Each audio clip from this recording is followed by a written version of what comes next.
Have you ever felt? Are you listening?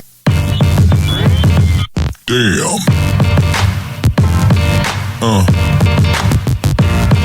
Yeah.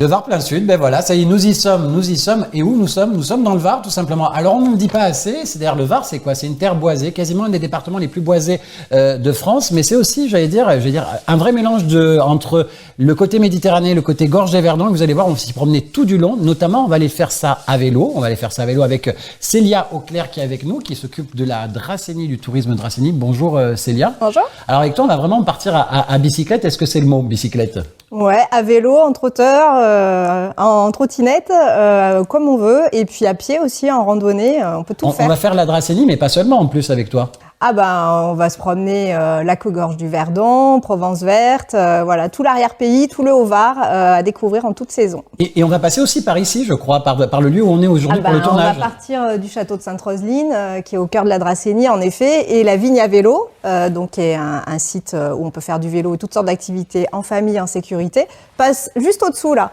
Donc pour les papas, justement, c'est le lieu où on est, c'est justement ça, c'est ce château Sainte-Roseline, c'est-à-dire qu'on est sur une appellation d'origine protégée, parce que là, c'est-à-dire que aussi balade à vélo, c'est œnologie aussi, mais c'est un lieu aussi qui est associé aussi au côté culturel ici. Il y a la chapelle Sainte-Roseline, une chapelle communale, où on y retrouve classée, monument historique, mais en plus avec une sacrée, j'allais dire, il y a une fresque murale de Chagall, Marc Chagall. Oui, il y a beaucoup d'œuvres d'artistes dans cette chapelle, et puis voilà, c'est un patrimoine précieux avec l'histoire et la légende de Sainte-Roseline qui est très belle, associée au château, où on peut faire des dégustations, et tout ça juste à côté de la Vigne à vélo, donc c'est pas mal. Et au-delà de cette AOP, pareil aussi, il y a le cloître, ici vraiment l'endroit qui est incroyable, et on parle tourisme, en parlant d'œnologie, on en parle ici au cœur des vignobles, mais pas seulement, c'est-à-dire que pareil, pour se promener tout au long du territoire, il y a une manière aussi peut-être que l'on peut avoir, c'est peut-être dans l'hôtellerie, peut-être l'hôtellerie de plein air, et c'est ce qu'on va voir aujourd'hui aussi avec Aurore Laroche qui est avec nous. Bonjour Aurore. Bonjour.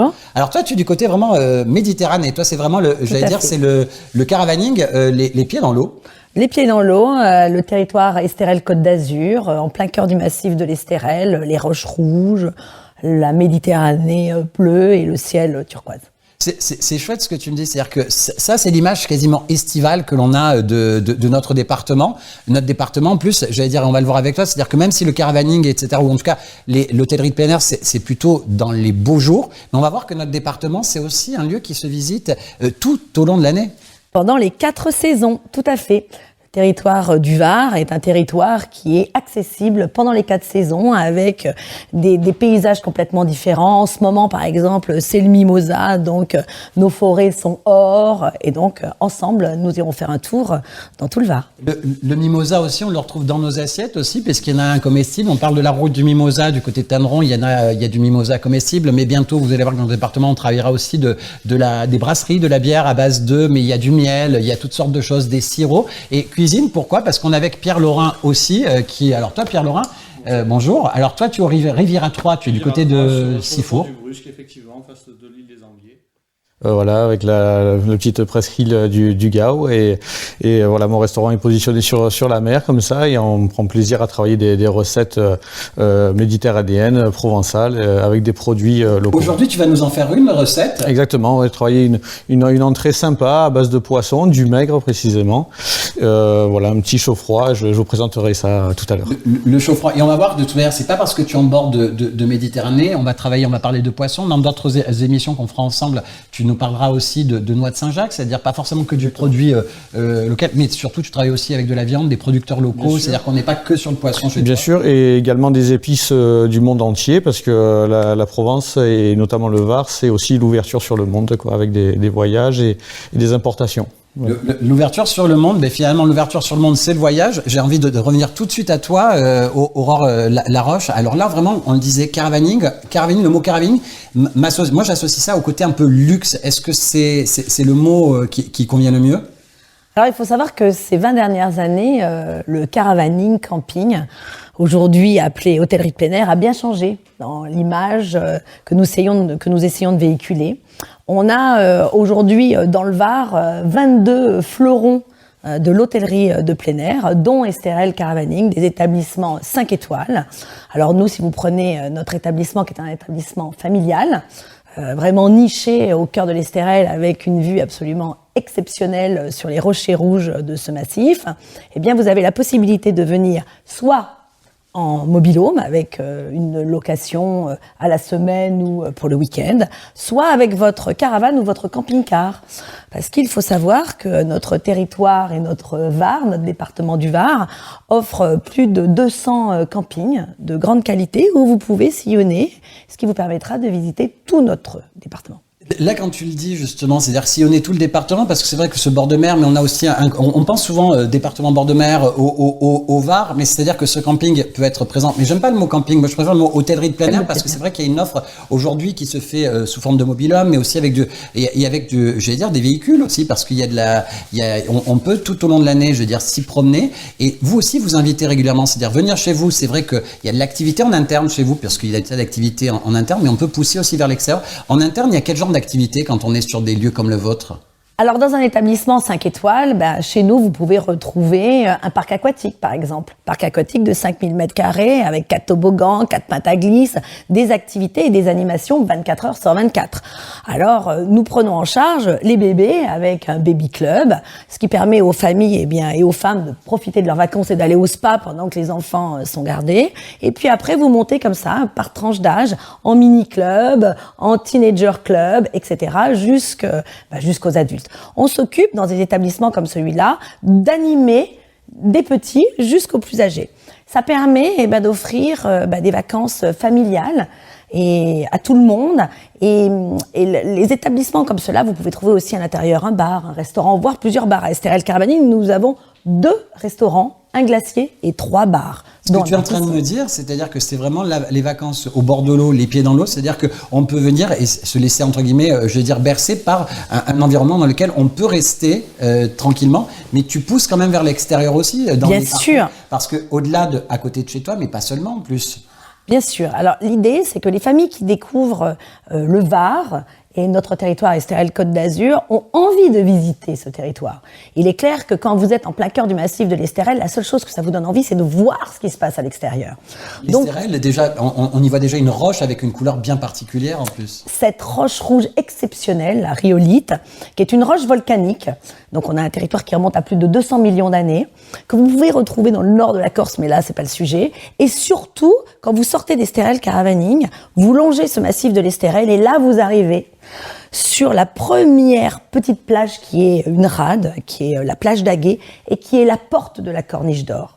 Cette Corniche d'Or, qui est une des plus belles routes de France. J'ai envie de m'arrêter quelques instants. Tu parles d'Aguet, Corniche d'Or, je pense mimosa et je pense notamment à ces chocolats justement qui viennent d'Aguet, qui sont et de la pâtisserie et en tout cas de la confiserie qui est à base vraiment de mimosa sur lesquels on travaille. C'est-à-dire que se promener, c'est aussi découvrir du produit local, du produit en plus qui a une connexion vraiment territoire réelle et forte. C'est-à-dire que c'est cette forme de découverte aussi aller à Aguet. Tu me parlais de cette Corniche d'Or où là d'un seul coup, est-ce qu'on est sur il y a un côté aussi mer qui est présent là-dessus aussi? Ah bah oui, bien sûr. La mer est toujours présente dans cette partie du territoire. Saint-Raphaël, c'est 33 km de côte. C'est 29 plages différentes. Vous avez des criques, vous avez des plages de galets, vous avez des plages de sable. Et puis, c'est aussi des plages secrètes, avec ces petites calanques. C'est toute une partie, donc, dans cette Corniche d'Or qui est complètement préservée, qui est dans un milieu complètement naturel, Natura 2000, et qui est exceptionnel à voir, avec une richesse de couleurs, des rochers rouges qui se jettent dans la mer Azur, des endroits 100% naturels et sauvages. Naturel et sauvage, sentier, réserve Natura 2000. D'un seul coup, moi, dans ma tête, ça fait un peu comme un volcan. Je pense tout de suite à la Plaine des Morts aussi, qu'on a chez nous aussi, qui est une réserve site Natura 2000, qui est là aussi, pareil, avec la préservation là, vraiment, un animal vraiment très présent, qui est la tortue d'Hermann. Mais chez vous aussi, il y a des tortues, justement, dans cette Corniche d'Or, qui pondent aussi. Alors, nous avons des tortues d'Hermann, parce que le massif de l'Estérel est réputé pour, mais nous avons aussi, ce qui prouve aussi la clarté et la pureté de nos eaux, eh bien, dernièrement et l'année dernière, des tortues couanes qui ont pondu sur nos plages. Alors même sur une plage quand même qui est un peu plus commune et avec beaucoup plus de touristes, qui est la plage de Fréjus, mais qui prouve justement la pureté de ces eaux. Et puis dans les criques que nous avons dans cette corniche d'or. Alors ça fait l'attraction des touristes. Parce que voir sur la Côte d'Azur, l'autre Côte d'Azur, comme j'ai toujours tendance à le dire, parce que c'est cette Côte d'Azur sauvage et naturelle, voir des tortues-couannes pondre des œufs, c'est magnifique. C'est ce côté préservé, nature, en parlant, c'est vrai, de pareil, de tout à l'heure, je parlais de Plaine des Morts, c'est vrai qu'ici, on a quand même une faune et une flore vraiment très préservée. On va avoir aussi bien des orchidées sauvages dans certains secteurs, on peut avoir des buses, on peut avoir certaines formes de hibou, de coucou, on a des choses auxquelles on ne pense pas spontanément. C'est vrai que du côté d'hier, on peut y retrouver aussi des flamants roses aussi, c'est-à-dire qu'on a vraiment cette nature qu'on ne pense pas spontanément à toute cette nature préservée, ces sentiers, ces promenades. Et hors saison, moi, je veux dire, c'est-à-dire que c'est aussi agréable, c'est-à-dire que là, je pensais, on parlait justement de cette corniche d'or, mais c'est-à-dire que pousser, si on pousse même du côté des villages, je pense aux 9 villages des Perchés qu'il y a du côté du pays de Fayence, où là, avec cette route du Mimosa, par exemple, c'est aussi une bonne manière de les connaître et de les découvrir. Et je pense que les vacanciers qui viennent dans la partie côtière souhaitent voir ce qui se passe dans l'arrière-pays et poussent toujours il y a toujours sur une semaine de vacances, une journée, voire 2 jours vers l'arrière-pays. On amène nos touristes justement vers le pays de Fayence pour visiter ces villages percés qui sont superbes, dont des villages de caractère comme Calian. Calian, village de caractère, ça aussi c'est important, c'est-à-dire que c'est des labels qu'on va retrouver, des étiquettes, des marques que l'on a, ça peut être village de caractère, là notamment parce qu'on parle de village perché, là il y a Calian, mais il y en a différents, il y en a aussi en Dracénie, je crois, Célia aussi, des villages perchés. Oui, des villages de caractère, en plus on a Château-d'Oupe, on a Bargem, et puis Lac et Gorge du Verdon, on a Tourtour évidemment, incontournable. Donc c'est vrai que ces villages, ils offrent vraiment une vue particulière. Et puis là, on tombe dans les espaces nature, les paysages sauvages, plus calcaires. On s'est éloigné de la Roche Rouge. Mais voilà, ça, c'est des villages incontournables et qui sont vivants aussi toute l'année. Et voilà, ça, pareil, on peut après, mais ces villages, on peut aller même du côté un peu plus à l'ouest, justement, avec là, c'est le Castellet, oui. Village aussi, qui en est un de village de caractère. Et c'est cette découverte. Et avec toi, tout à l'heure, on va voir qu'on peut en plus avoir d'autres promenades. Le village de caractère, c'est une des formes de promenade, mais on va voir qu'il y en a plein d'autres. Et on va poursuivre avec toi aussi, Aurore, sur cette idée de promenade. Justement, Calian, donc c'est un des plus anciens villages, c'est vrai, de notre département, qui est conservé, affirmé. J'allais dire, même moi, pour ces villages et l'histoire qui est annexe à côté, j'inviterais presque même à aller voir aussi des guides aussi conférenciers, des guides touristiques qui nous apprennent plein de choses, pas que sur l'histoire, des villages aussi, ou en tout cas j'invite les gens vraiment à s'y arrêter aussi également, je vais dire pendant les périodes de fêtes de Noël, on n'y pense pas, mais ce sont nos villages aussi, ce sont nos traditions, c'est aussi avec je vais dire nos pastorales, c'est des ambiances un peu différentes avec justement ce tambourin et tout, il y a un côté un peu cliché, mais c'est un côté vraiment qui nous embarque, où à certains endroits on y voit des moutons, des choses comme ça, c'est-à-dire que hors saison, on a aussi un plaisir qui est totalement différent de celui extrêmement agréable de l'été. Et en poursuivant justement sur tout à l'heure on était à Calian, pas très loin, il y a Tanneron, j'en parlais avec Aguet, etc. Sur cette route des Mimosas, c'est aussi une chose clé que l'on a quasiment jusqu'au mois de mars.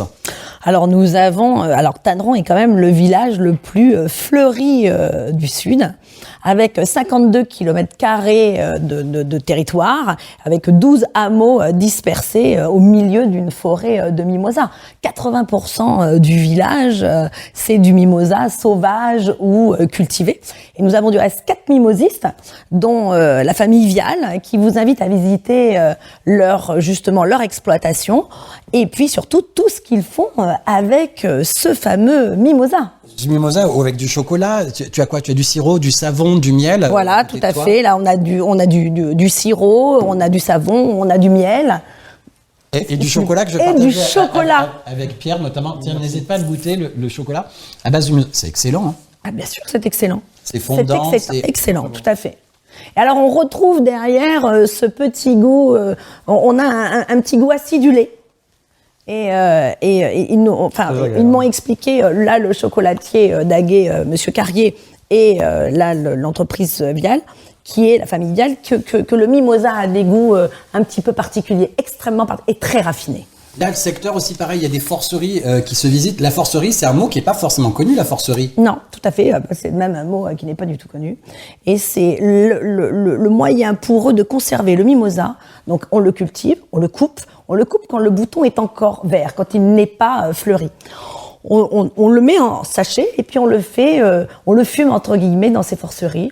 pour pouvoir l'envoyer, pour qu'il puisse se conserver et pour qu'il puisse avoir ces magnifiques boutons quand vous les aurez et quand vous les mettrez dans vos vases. Parce qu'il faut savoir que si vous coupez le mimosa le matin, le lendemain, s'il n'est pas quelque part conservé avec une manière particulière, justement fumé dans ses forceries, eh bien le lendemain matin, vous n'avez plus de mimosa. Si vous achetez par exemple ce mimosa dans l'entreprise Vial, eh bien ce mimosa, vous pouvez le garder quasiment 15 jours, 3 semaines. C'est ce 15 jours, 3 semaines de, voilà, notamment après, cette route de Mimosa qui part quasiment de Saint-Raph, Bormes-les-Mimosas, où il y a des corsos aussi à certains moments de l'année, où il y a aussi quand même de la thématique, je veux dire, autour du mimosa clé et importante. Il y a aussi, pareil, des mimosistes sur place aussi avec des collections incroyables. Une des plus grandes collections d'acacia, puisque c'est un acacia. Voilà, pas hésiter à aller sur le site Visite Var pour découvrir tout ça. Là, on vient de goûter le chocolat. Toi, tu nous as prévu quelque chose plutôt dans le salé. J'espère qu'on va pas casser le goût de... Alors, tu nous as parlé de maigre, un poisson. C'est un poisson de Méditerranée, au même titre que le loup ou la dorade finalement. C'est un poisson qui est assez charnu et qui se prête bien à des recettes soit cuites, soit crues en fait. Comme je vais faire aujourd'hui, voilà, j'ai eu cette inspiration de faire ce poisson cru façon tartare avec une jolie marinade sur les agrumes que l'on retrouve très bien dans le Var. Justement, on a de très bons producteurs, notamment vers la Londe, de différents agrumes comme le combava, comme de très bons citrons. Ça va être aussi c'est aussi la saison du pamplemousse là, donc on peut vraiment jouer sur ça, quoi. Quand tu en parles, c'est vrai que c'est intéressant, c'est-à-dire que ces produits locaux, et pareil, je citais Visite Var, c'est-à-dire que sur Visite Var, en plus, il y a le marché de nos vacances qui permet notamment d'y voir tous ces producteurs locaux. Tu parles de la Londe, on y retrouve là-bas des produits, ces agrumes sont aussi mélangés à notre huile d'olive, c'est-à-dire vraiment ce parfum, les deux, aussi pareil, il y a la possibilité d'acheter ces agrumes aussi chez ces producteurs locaux. C'est pas que des pépiniéristes, et de découvrir vraiment ce genre de collection. Je vais te laisser partir en cuisine pour finaliser la recette. Ça va arriver dans quelques temps. Et en attendant, on va faire un côté un peu sportif avec toi, Célia. Alors, tu nous as promis de la balade en Dracénie. Quand on dit Dracénie, on est du côté Draguignan, on est du côté, il y a du Calas, on est à l'Orgue, on est Vidauban, on est aussi aux Arcs ici, comme ici, notamment au château Saint-Brosely, où on est aujourd'hui, j'allais dire, ici, pareil, je le disais tout à l'heure, c'est-à-dire qu'on est sur cette route, c'est quoi? Parce que là, il y a une route un peu particulière pour les vélos. Alors oui, il y a l'Eurovélo 8, le V8, c'est la Méditerranée à vélo. Elle part d'Athènes, en Grèce, et elle arrive par l'Italie, par le 06, et par le pays de Fayence chez nous. Elle traverse toute la Dracénie sur 70 km, en rentrant donc par le haut, par Bargemont, et en sortant par la magnifique cascade de Sillan. Et elle part ensuite vers la Provence verte. Voilà, donc pour faire de l'itinérance, et elle part, on peut aller jusqu'en Espagne, donc le chemin est long. Et il y a quasiment 60 itinéraires dans notre département de vélo-tourisme aussi. Alors oui. Alors ça, c'est l'Eurovélo 8, mais on a l'Eurovélo 65. Donc c'est tout le bord de mer à vélo, qui est juste magique. Et puis après, on a des liens et on a des boucles qui relient le bord de mer et l'arrière-pays. Avec la vigne à vélo qui va remonter jusqu'à Draguignan, mais on a aussi une boucle assez chouette qui va arriver, Truffes et Cascades, je pense que ça va te parler. Truffes et Cascades, là vraiment on va monter un peu plus haut dans le département, on va aller finalement un peu plus haut que Saint-Maximin-la-Sainte-Baume, où on a cette basilique de Saint-Maximin justement, c'est un peu plus haut. Avec le chemin de Saint-Jacques-de-Compostelle, qui passe aussi par le département du Var et ce lieu emblématique de la basilique. Ouais, ça c'est quelque chose qui est peu connu, mais voilà. En plus, au cœur de la Provence verte, là, quand on cite la basilique de Saint-Maximin, il y a d'autres lieux justement sanctuaires forts. On a la basilique, c'est vrai ici en Provence verte. Je pense aussi du côté de Hops aussi. On a cette grotte Marie-Madeleine aussi. On a le sanctuaire aussi de Notre-Dame à Cotignac aussi dans ce cœur-là. C'est-à-dire que cette balade à vélo nous permet aussi d'aller là, mais vous, notamment en Dracénie, cette onologie, et pas seulement parce qu'il y a aussi des parcs d'activités, des choses sur lesquelles on peut s'arrêter aussi. Ah oui, alors pour le coup, pendant la période estivale, la vigne à vélo, on va pouvoir aller jusqu'à Vidauban au parc de loisirs, qui est un grand parc de 4 hectares avec un bassin de 2 hectares d'eau avec plein d'activités. Il y a des terrains de volley-ball, des terrains de pétanque, évidemment, incontournables chez nous, des jeux aqualudiques pour les enfants. et des toboggans qui sont graduels, c'est-à-dire qu'il y a la piste verte pour les tout petits ou pour les moins hardis, et ça va jusqu'à la piste noire. Et d'ailleurs, petite anecdote rigolote, il y a l'équipe de France de saut à Bosque qui était venue s'entraîner sur ces toboggans avec les skis aux pieds. Voilà, donc ça, c'est des chouettes endroits à faire. D'affaires, il y a de la promenade aussi, je pense à des labels Vignoble et Découverte, Dracénie, Provence Verte, Verdon, et du côté de Bandol aussi, on a ces labels-là. C'est primordial justement pour cette découverte aussi. C'est toute une dynamique en fait, hein. C'est plus de 100 partenaires rien que sur la Dracénie, mais Vignoble et Découverte, c'est aussi en Provence Verte et c'est aussi à Bandol, et bientôt autour de la Londe les Morts, puisqu'ils vont poser leur candidature. Donc ça, c'est un label national. Il y a 70 territoires en France qui ont ce label, et ça veut dire que les domaines viticoles, mais aussi des activités de patrimoine comme la chapelle Sainte-Roseline, elle est classée label Vignoble et Découverte aussi. C'est aussi de la restauration, c'est gage de qualité, c'est gage de lien avec le vin, c'est gage de la dégustation de bons vins, c'est gage de valeur de territoire. Voilà. Avec de la restauration, certains étoilés qui sont aussi proches de ces lieux-là. Bien sûr, et des hébergements aussi. Des hébergements, tu as raison. Là, tu parlais justement de ces domaines viticoles, et justement, il y a aussi ce côté atypique de certains avec des caractères forts. Je pense notamment à Peyrassol, notamment à la commanderie de Peyrassol. Là, on est à Flassan-sur-Issol, on est au cœur du Var, et là, on est pareil sur de l'art contemporain. Oui. Et ce côté atypique, on va le retrouver aussi dans ces on balades. le retrouve dans plein de domaines. À Sainte-Roseline, là, dans les jardins, il y a énormément d'art contemporain. Et c'est un lieu aussi, en plus, c'est un cru classé aussi, c'est-à-dire qu'en plus, on est dans un endroit où il y a cette découverte aussi mélangée. C'est ça. Et de plus en plus, les domaines viticoles, s'orientent vers ça. C'est le vin, mais pas que. C'est bien au-delà. C'est des événementiels, c'est de l'activité. Geste rosé, Sanary, par exemple. Ça peut être aussi Arévin, ces balades gourmandes. Arévin, pareil, qui se retrouve présent dans beaucoup de domaines de vignobles indépendants aussi, où là, c'est vraiment une entrée aussi thématique chaque année. Si on continue les balades, tout à l'heure, tu nous l'as cité, tu m'as fait rêver, en tout cas, cette balade de truffes et truffes et cascades. Là, on va remonter plutôt dans du Haut-Var, parce que quand même, on a notre capitale aussi de la truffe, ces marchés aussi qui se visitent de la truffe, ces découvertes, la restauration, toutes ces choses-là. C'est-à-dire que la truffe, c'est une vraie découverte. Ah oui, c'est très caractéristique de l'arrière-pays. Donc à Ops, évidemment, avec son fameux marché de la truffe, pour trouver des truffes incomparables, c'est là. La maison de la truffe, la restauration. Qui est thématique Bruno Delorgue, il y a quand même des stars internationales qui y vont chaque année. On peut se poser en hélicoptère et on repart, donc juste incontournable. Et puis voilà, nous, on a voulu mettre en avant le terreau. Alors, la maison de la truffe à Ops, le musée, pour comprendre cette histoire de cette truffe avec ce nom assez compliqué à l'origine. Voilà. La tuberme Melanosporum. Merci. Et puis derrière, nous, on y a adjoint ce qui fait aussi l'atout du territoire, c'est-à-dire on peut prendre le vélo et on fait une belle boucle, on fait une boucle par tour, on descend sur Villecroze et on retrouve des domaines viticoles avec des dégustations comme Château-Thuéry, avec de l'art aussi là-bas, avec des architectures magnifiques. Et on repart à Salerne. Le chai est à découvrir aussi, c'est-à-dire qu'on est sur un chai avec une architecture pointue. Quand je parle de pointue, je pourrais penser à Villemotte, aussi un architecte aussi qui est présent à différents endroits, comme ici, Villemotte aussi qui a retravaillé. Il y a des endroits aussi où les architectes ont posé leurs pattes, c'est-à-dire que le vignoble, ce n'est pas que, c'est respecter le côté ancien, traditionnel, tout en y mettant de la modernité. On en parlait avec l'art, avec cette dynamique de modernité. On parle de ces parcours à vélo, il n'y a pas que la truffe, il y a aussi le côté aussi bord de mer. Tout à l'heure, on en parlait, le littoral, je pourrais penser même à Porquerolles, même sur les îles, on peut aller. Bien sûr, en hiver, Porquerolles à vélo, c'est juste génial. Enfin, c'est le moment où il faut y aller, quoi. On fait le tour de l'île, l'art contemporain aussi, on retrouve avec Carmignac, évidemment. Ça c'est vraiment des super idées de séjour en hiver. Il y a une opération, alors que je vérifie le nom, c'est l'hiver est plus doux à Porquerolles, justement pour le vélo. C'est-à-dire que là, pareil, on est vraiment sur cette découverte de ces îles à Porquerolles ailleurs.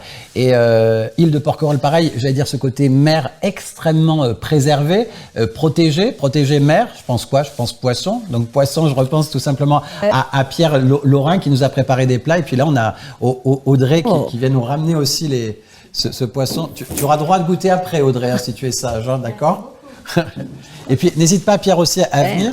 Donc, déjà, il y a une petite pointe de... Tu reconnais la fleur, ou vous connaissez les fleurs ou pas, les filles, vous qui sont là? Je te remercie. Oui, c'est petites violettes. Oh là là, c'est trop beau. Qu'est-ce que c'est, les fleurs? Tu as reconnu? Des petites violettes. Ce sont des petites fleurs de bourrache qu'on trouve beaucoup dans la région, justement, et notamment dans le Var. Oui. La bourrache, je vois que tu as mis. Alors là, j'ai l'impression, c'est quoi ce côté, je vais dire spumant, ce côté un peu aéré Alors, que tu tout as mis simplement, avec- c'est de la rouille très aérée qui est faite avec un siphon. Donc, cet objet qui permet d'incorporer du gaz à l'intérieur. Et donc, c'est une rouille beaucoup plus légère, plus onctueuse que j'ai mis sur ce tartare de poisson avec un jus au safran. Hein. Finalement, tu l'as travaillé comme de la chantilly. Exactement. On y incorpore beaucoup d'air à l'intérieur et voilà, ce côté très aérien qui va se mêler à ce tartare de poisson aux agrumes. Et cette bourrache va apporter un côté, c'est quoi? C'est l'amertume, c'est quoi qu'elle apporte? Il y a plusieurs subtilités. Il y a un côté légèrement amer, mais également un peu de sucrosité également. Là, quand on parle de notre rouille, c'est-à-dire que je dis notre rouille parce que c'est ce côté provençal. En Provence, la rouille, c'est vraiment, je vais dire, une des choses qui accompagne énormément de nos plats. Mais là, tu vas le faire avec un maigre et tu vas le faire, alors, avec d'une manière beaucoup plus légère. C'est peut-être plus inattendu. Tout à fait. Ça, on fait un accord de texture, on fait un accord de saveur également, tout en restant sur des saveurs très méditerranéennes. On retrouve le safran, on retrouve les agrumes, le jus de poisson qui est quant à lui plutôt corsé. Et voilà, une harmonie de saveurs qui va composer cette entrée. Et là, quand tu me parles, n'hésite pas à montrer le plat dès que tu le peux. C'est-à-dire qu'après, on n'aura pas la possibilité de faire un zoom et un gros plan. Voilà. Ce maigre, tu as dit le mot safran, j'ai entendu citron finalement. Là, toi, dans ta cuisine, tu vas essayer peut-être de trouver des citrons qui sont peut-être des citrons plus originaux. Mais Exactement. les citrons, on le disait tout à l'heure, qui se cultivent aussi chez nous. C'est des vrais produits locaux. C'est ça qui est intéressant, c'est que finalement, on retrouve le kombava, on retrouve la main de Bouddha, qui est ce citron en forme de main. Et finalement, qui sont produits finalement localement. Donc c'est tout à fait intéressant. Alors je vous laisse goûter les filles. Alors, déjà il y a un petit silence là qui s'installe. Tu m'as parlé un instant. Tu as parlé d'un excellent. Excellent, ça te plaît? C'est excellent. Et là, tu as parlé d'une chose, le safran aussi, c'est-à-dire que l'épice, on le dit pas assez, mais ici, dans le Var, il y a cette rade, la rade de Toulon, qui finalement, qui est la plus belle, elle est nommée comme ça, c'est-à-dire que c'est la plus belle rade d'Europe. Et cette rade, c'est aussi un lieu qui a été un lieu de commerce et beaucoup d'échanges, c'est-à-dire que c'est comme ça aussi que dans notre département sont arrivés énormément d'épices, énormément de saveurs, c'est-à-dire que la cuisine chez nous, elle est aussi associée à ces épices-là. Exactement, c'est vrai que dans notre cuisine provençale, on retrouve des saveurs qui viennent d'ailleurs et que nous avons intégrées naturellement au fil des années. Et voilà, dans la bouillabaisse, il n'y a pas de règle proprement dit, mais certains utilisent certains piments ou voilà, c'est vrai que ça fait partie de notre cuisine provençale et varoise d'utiliser des épices d'ailleurs, quoi. Je trouve surprenant, c'est-à-dire que dans ta recette qui est là, après moi, le poisson, c'est une habitude que tu as de le travailler parce que ou pas? Exactement, en étant sur un port de pêche, c'est vrai que on prend plaisir à travailler le poisson et puis c'est vrai que notre clientèle recherche également ce produit-là, hein, des poissons locaux et travailler dans des dimensions traditionnelles, mais avec une certaine modernité également. Voilà. Là, on parle de poisson avec toi, mais on pourrait parler de viande aussi, de ces plats provençaux. Vous avez des souvenirs, vous, d'un plat provençal ou un plat qui vous parle spontanément de chez nous qui L'aioli l'été, dans tous les villages, je pense que tous les jours, tu peux faire un aioli sans t'arrêter pendant les 2 mois d'été. Là, moi, d'un seul coup, ça me connecte à la confrérie de l'aioli, ce que tu viens de dire, qui est dans la vallée du Gapeau. On est à Soliès-Touca, on a une confrérie là aussi, pareil, qui fait passer cette chose-là. Avec ce côté, j'allais dire, carte postale touristique aussi. Cette vallée du Gapeau, j'y pense, puisqu'on est à la vallée du Gapeau. Cette vallée du Gapeau, c'est-à-dire on est à Soliès-Pont, Soliès-Touca, et ça redescend jusqu'à hier. C'est un lieu aussi où la figue de Soliès aussi, qui se travaille. Figue de Soliès, qui cette année a obtenu aussi une appellation d'origine protégée aussi pour les produits transformés industriels. C'est-à-dire qu'on va y retrouver de la confiture aussi. Premier produit transformé que l'on a, il est ici dans le Var, qui est transformé en appellation d'origine protégée. Tous ces produits, moi je vous le dis mesdames et messieurs, n'hésitez pas à aller sur visitevar.fr. Vous retrouvez nos artisans, nos commerçants, nos producteurs locaux, on en retrouve ça. Vous y retrouvez même les habits que j'ai sur moi, c'est des producteurs, c'est des artisans et des créateurs locaux, aussi bien Sigal, by LMS. Et c'est cette envie aussi dans le tourisme, c'est-à-dire d'ouvrir les gens à cette découverte aussi de notre territoire par le biais des saveurs, des artisans. Tu travailles la FIC, toi, de Soliès ? Oui, tout à fait. Bon, dans la bonne période, aux alentours de septembre. Et c'est vrai qu'on prend vraiment plaisir à travailler ce produit en sucré salé, en dessert. Il y a plein d'ouvertures. On peut en faire des confitures, on peut en faire des recettes pour accompagner le foie gras. C'est vraiment un produit qu'on apprécie travailler dans la bonne période, quoi. Ouais.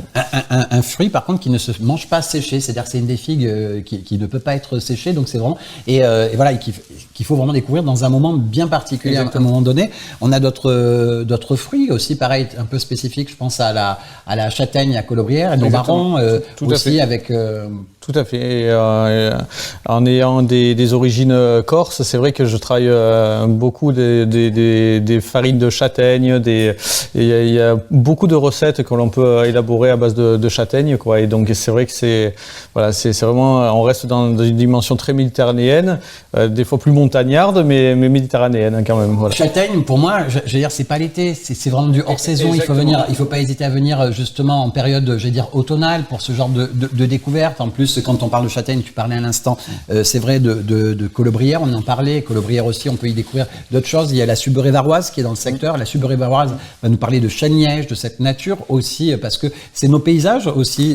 Je sais pas, je pense au chêne-liège, je pense au pin d'Alep, je pense au pin parasol, je pense à toute cette végétation aussi qui est clé. Je sais pas lequel de vous peut peut-être intervenir sur la végétation et le paysage. Ah bah oui, enfin moi c'est ce qui est frappant je trouve sur le territoire du Var, c'est que quand tu démarres en bord de mer, tu as ces pins parasols là, qui sont mythiques, on a l'impression d'être dans la savane, et puis après on remonte et puis on tombe sur les forêts des morts avec les chênes-lièges, et puis après on remonte encore et là on est carrément pratiquement en montagne quand on est là-haut sur la partie Verdon, avec ce calcaire, avec ce territoire plus aride, ces plaines. Donc moi je trouve que c'est vraiment ce qui fait une caractéristique aussi, c'est ces changements de paysage en passant du zéro à... Tu en as parlé parce que tout à l'heure, le chemin de Saint-Jacques de Compostelle aussi, pareil, là tu en as parlé avec là où on est en Estérel, les morts, je voudrais ne pas oublier la plaine des morts, on en a parlé, mais le sentier de Limbu aussi dans côté Verdon, dans le ou encore le tour du lac Sainte-Croix.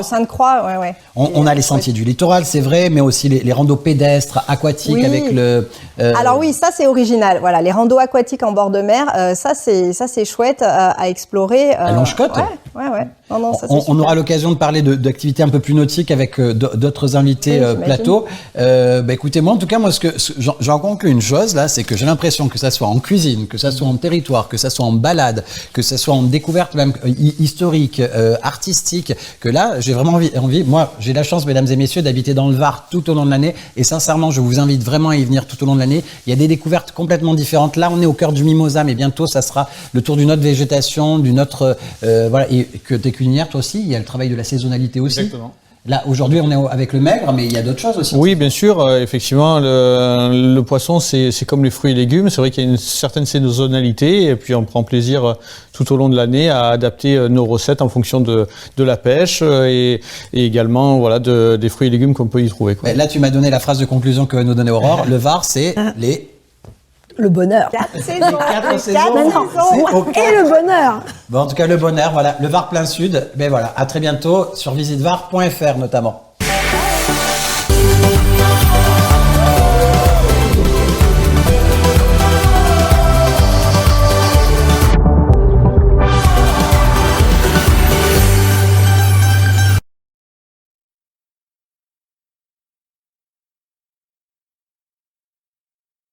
Have you ever felt? Are you listening? Damn.